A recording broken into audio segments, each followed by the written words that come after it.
In Singapore, wealth comes in levels, and the government has priced nearly every one. You can tell where a family stands from three things: the type of flat, the plate on the car, and the postal district. Underneath those levels sits a huge workforce outside the system. Over 300,000 migrant men, mostly from Bangladesh and India, live in dormitories and build the country for 400 to 500 Singapore dollars a month. One charity, Transient Workers Count Too, still publishes reports of overcrowded dorms, including a single room housing 26 men. Foreign domestic workers on about $600 a month sleep in their employers' homes, often in the storeroom or the household bomb shelter. For Singaporeans themselves, the system built a middle-class other countries copy. About 80% of residents live in Housing and Development Board flats, close to 90% own their flat, and homeownership rose from under a third in 1970 to roughly 90%. Median monthly household income hit 11,297 Singapore dollars in 2024,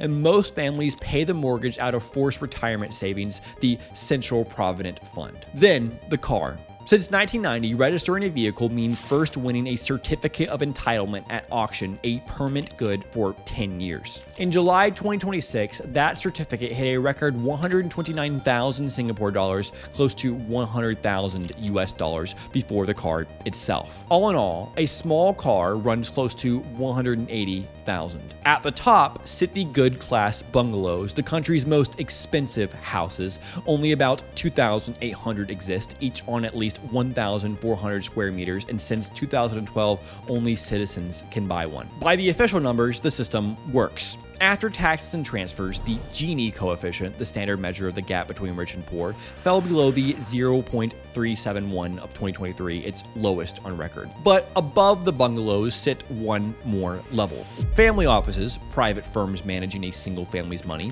went from about 400 in 2020 to more than 2,000 by the end of 2024, up 43% in 1 year. That wealth sits in trust, not salaries, so it never reaches the household tables. The government's own figures leave out the richest money in the country, and the real gap between rich and poor is wider than the official number shows.